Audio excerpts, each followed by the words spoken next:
Looking back now, I can pinpoint exactly when my life split into before and after.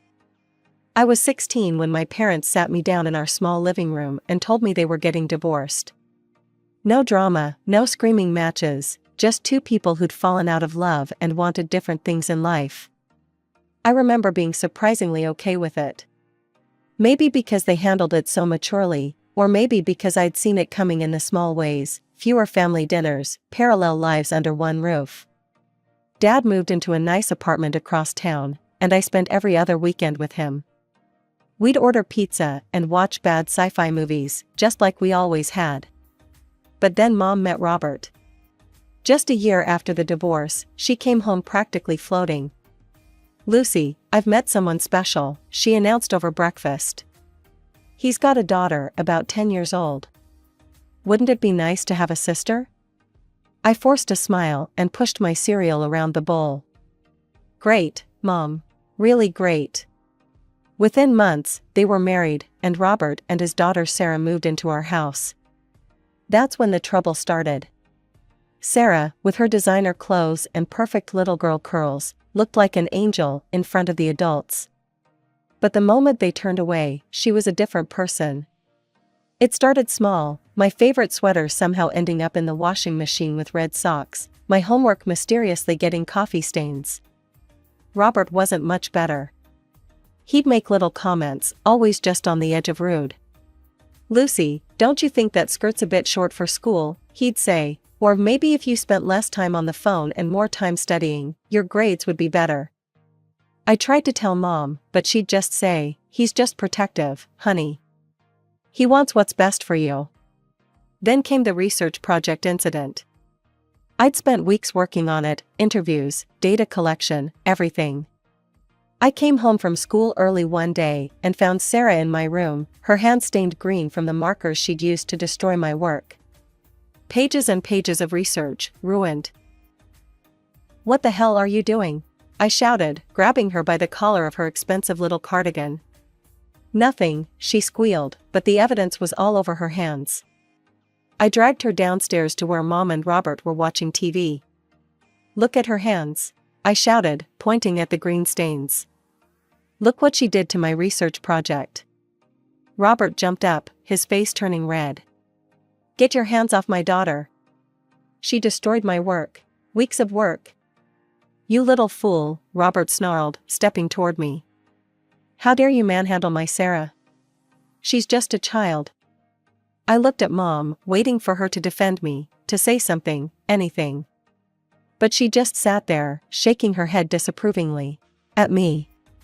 Like I was the one who'd done something wrong. That night, I couldn't sleep. I lay in bed, staring at the ceiling, replaying Mom's silence over and over in my head. By morning, I'd made my decision. I started packing before sunrise, throwing clothes and books into bags, not even caring if they were folded. Dad picked up on the first ring. "Lucy, what's wrong? Can I come live with you?" My voice cracked. "Please?" "Of course, sweetheart. I'll be there in 20 minutes. When Dad's truck pulled up, Robert was already at work, and Sarah was at school. Mom stood in the doorway, watching me load my bags. "Lucy, don't do this," she said. "You're overreacting." "Overreacting?" I turned to face her. "Your husband called me a fool, and you just sat there. Your stepdaughter destroyed my work, and you did nothing." Dad must have heard, because his face darkened. "What's this about Robert calling my daughter names?" After I told him everything, he was livid. He marched straight to Robert's workplace. I stayed in the truck, but I could see them through the window of Robert's office, Dad pointing, Robert standing up, faces red, fingers jabbing. Security had to separate them before punches were thrown. Living with Dad was like breathing fresh air after being underwater. No more walking on eggshells, no more checking my room for sabotage. He helped me redo my research project, staying up late with me, bringing me coffee and snacks. Mom sent me a message a few days later. "I can't believe you set your father against Robert like this. You're tearing this family apart." I didn't bother responding. What family was she talking about? The one where her husband verbally abused me? Where her stepdaughter destroyed my things? I focused instead on finishing my senior year strong. When graduation came around, Dad and Grandma sat in the front row, cheering louder than anyone. Mom was there too, with Robert and Sarah, but I barely glanced their way when I walked across the stage. "We're so proud of you, sweetie," Grandma said afterward, hugging me tight. "And we've got a surprise. Your father and I have been saving for your college fund." They'd saved enough to cover my tuition at the local college. I moved into the dorms that fall, ready for a fresh start. A few months into my sophomore year, Mom reached out on social media. "I'm sorry about everything that happened. Can we talk?" I agreed to meet her at a cafe near campus. It was awkward at first, both of us stirring our coffee too long, avoiding eye contact. "Sarah's starting to look at colleges," she said. "And Robert just got a new car." "That's nice," I said, then quickly changed the subject. "My psychology professor thinks I should consider grad school." We fell into a routine after that, monthly coffee meetings where we talked about safe topics, the weather, my classes, her work. She'd try to slip in mentions of Robert and Sarah, but I'd steer the conversation away. It wasn't perfect, but it was something. After graduation, I landed a job at Marshall & Associates as a junior project manager. Dad was thrilled and immediately offered me a place at his apartment. "You could save money, Lucy," he said over dinner. "No need to rush into renting." I shook my head, pushing my pasta around the plate. "Thanks, Dad, but I need to do this on my own. I found a small place near work. It's time for me to stand on my own 2 feet." The apartment I rented wasn't much, but it was mine. The first night I spent there, sitting on my second-hand couch with takeout Chinese food, I felt more grown-up than ever before. Every month, I put aside a chunk of my paycheck into my future house fund. While my coworkers went out for expensive lunches, I brought sandwiches from home. When they hit the bars after work, I stayed late, tackling the projects nobody else wanted. "Parker, the client's impossible," my colleague Jake warned when I volunteered for the Riverside account. They'd gone through 3 project managers already. I just smiled. "Watch me." 3 months later, the Riverside project was completed ahead of schedule. My boss called me into his office, looking impressed. "Lucy, I've got to say, you've exceeded all expectations," he said, sliding a bonus check across his desk. "Keep this up, and you're going places in this company." The quarterly bonuses started rolling in, and they weren't small. Every cent went straight into my savings account. My coworkers thought I was crazy, passing up happy hours and weekend trips. "You're wasting your youth," Mom said during one of our coffee meetings 2 years later. "You should enjoy life a little." "I am enjoying life," I replied. "I'm building my future." She stirred her coffee absently. "Sarah's joining a sorority at her college. Having the time of her life." I changed the subject. "The weather's been nice lately." The only times I couldn't avoid Robert and Sarah were at family gatherings, Thanksgiving at Aunt Paula's, Christmas at Uncle Mike's. I'd walk in, hug Mom, and pretend they didn't exist. Sarah, now in college herself, shoot me smug looks. She'd grown taller, more polished, but that mean streak was still there, just better hidden. Robert would stand with his arms crossed, looking down his nose at me. Still at that entry-level job, he'd say loud enough for others to hear, even though he knew I'd been promoted twice already. During last Thanksgiving, I was helping Aunt Paula in the kitchen when Mom cornered me by the refrigerator. "Lucy, don't you think this has gone on long enough?" she sighed. "Sarah's grown up now," Robert's mellowed. "Can't we just be a family?" I closed the fridge door harder than necessary. "We're not a family, Mom. We're people who happen to be connected by your marriage." "That's it." "You're being childish," she said, shaking her head. "People grow, people change." "Yeah, they do," I replied, looking her straight in the eye. "I've grown enough to know I don't need toxic people in my life, even if they're technically family." She opened her mouth to argue, then just shook her head and walked away. Same old mom, always choosing the path of least resistance, always walking away from confrontation. But every snide comment from Robert, every smug look from Sarah just reinforced that I'd made the right choice in keeping my distance. The day I turned 28, I signed the final papers on my house. After years of saving and working overtime, I'd managed to put down 60% of the total cost. The mortgage payments wouldn't keep me up at night. "Congratulations, Ms. Parker," the realtor said, handing me the keys. "It's a beautiful property." Standing in my empty living room that first day, I felt like I could finally breathe. 3 bedrooms, 2 bathrooms, a kitchen with granite countertops, and a backyard where I could plant a garden. All mine. I planned a housewarming party, sending invitations to family and close friends. Dad and Grandma couldn't make it, they'd recently moved to Hawaii for Dad's retirement. When I called Mom to invite her, I was specific. "I'd love for you to come, Mom." "Just you?" She hesitated. "Lucy, that's not fair to Robert and Sarah." "Mom, it's my house. My rules." She agreed, but I should have known better. The day of the party, I opened the door to find Mom standing there with Robert and Sarah in tow. "Surprise," Mom said weakly, noting my expression. I bit my tongue and let them in. Robert's eyes scanned everything, his lips curling slightly as he took in the crown molding, the hardwood floors. "It's nice," he said, making it sound like anything but. Sarah, now 22 and dressed like she'd stepped out of a fashion magazine, wandered around with her nose in the air. "The kitchen's kind of small, isn't it?"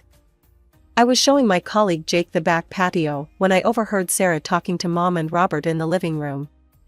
"Daddy, I've been looking at houses too," she said loudly enough to carry. "I'm going to get one much bigger than this. With a pool." I couldn't help myself. I walked back inside. "Really? That's interesting. What job are you planning to buy it with?" Sarah's face flushed. "I have prospects." "Prospects aren't paychecks," I said. "And last I heard, you were still living off your dad's credit card." Robert's face turned that familiar shade of purple. "How dare you?" "No, how dare you?" I cut him off. "You show up uninvited to my house and then stand there insulting it?" "Lucy," Mom grabbed Robert's arm as he took a step forward. "Come on, Robert, Sarah. We're leaving."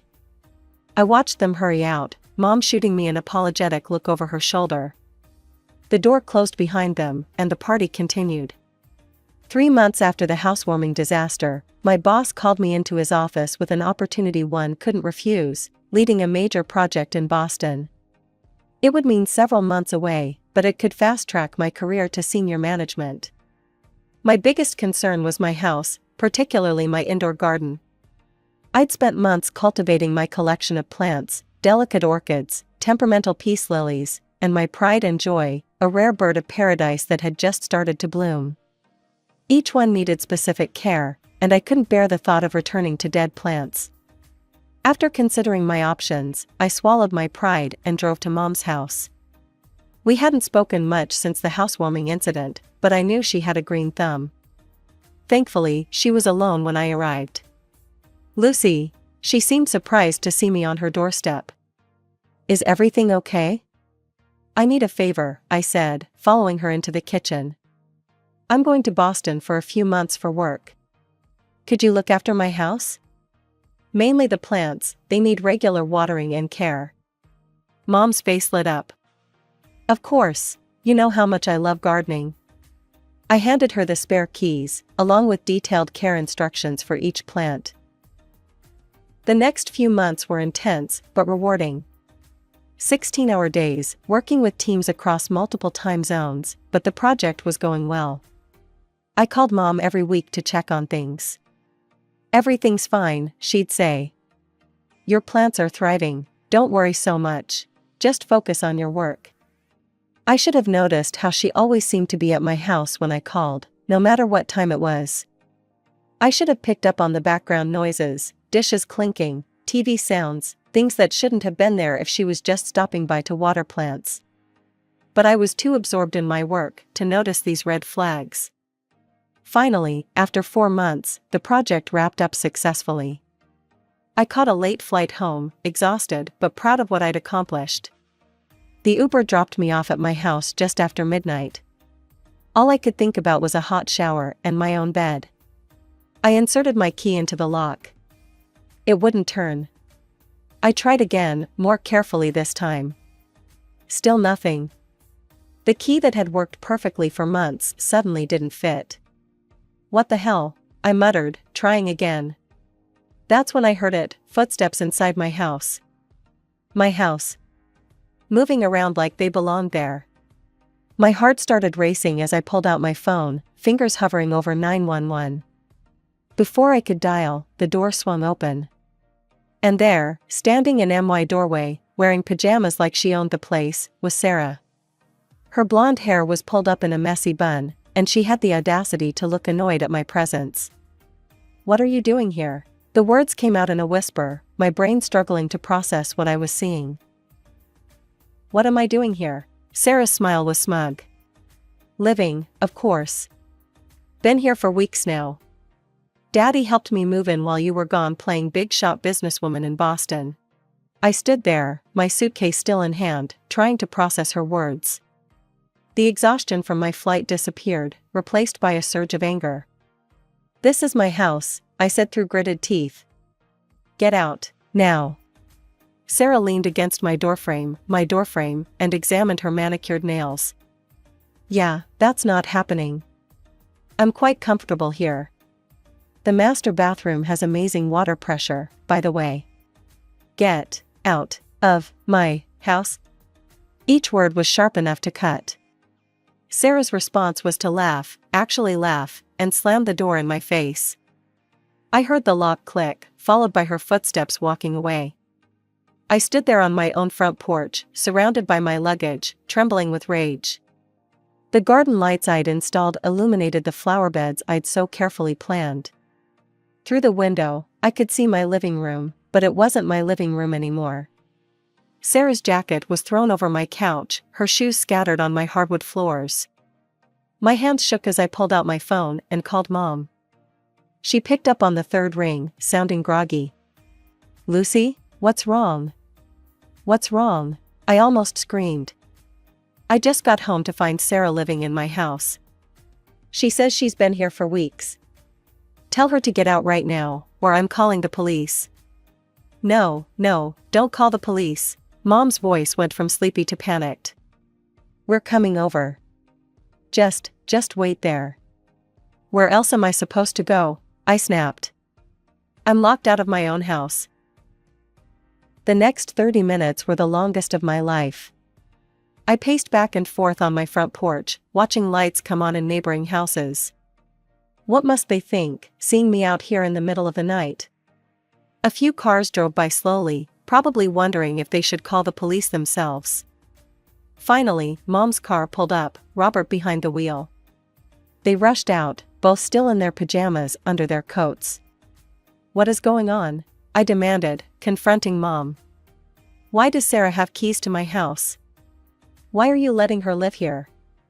Mom at least had the decency to look uncomfortable. "Lucy, honey, Sarah needed a place to stay. Her lease was up, and she couldn't afford the rent increase. Your house was just sitting empty." "Just sitting empty? It's my house. You had no right." "The girl needed somewhere to live," Mom said, as if that explained everything. "Your house is too big for just one person anyway." "We thought." "We?" I cut her off. "There is no we when it comes to my house. You were supposed to water my plants, not move your stepdaughter in." I watched my mother's face, waiting for some sign of understanding, some acknowledgement of how completely she had betrayed my trust. Instead, she just stood there, making excuses for the inexcusable. Robert stepped forward, his chest puffed out like it had been when I was 16. "Look, there was no point telling you about Sarah moving in. You would have just said no." Of course I would have said no. I was almost screaming now. "It's my house. And now I can't go in there." "The locks needed changing anyway," he said, waving his hand dismissively. "They were old. I did you a favor." I stared at him in disbelief. You do realize that's illegal, right?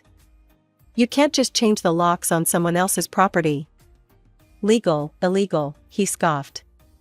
It's done now. Sarah needs a place to stay, and this house is too big for just you. Get her out, I said, my voice dropping to a dangerous whisper. Get her out right now, or I'm calling the police. Robert's face twisted into that familiar smirk, the one he'd worn when I was a teenager, the one that said he knew he'd win. You won't do that. Lucy, Mom stepped forward, wringing her hands. If you call the police, that's it. I won't speak to you again. Is that what you want?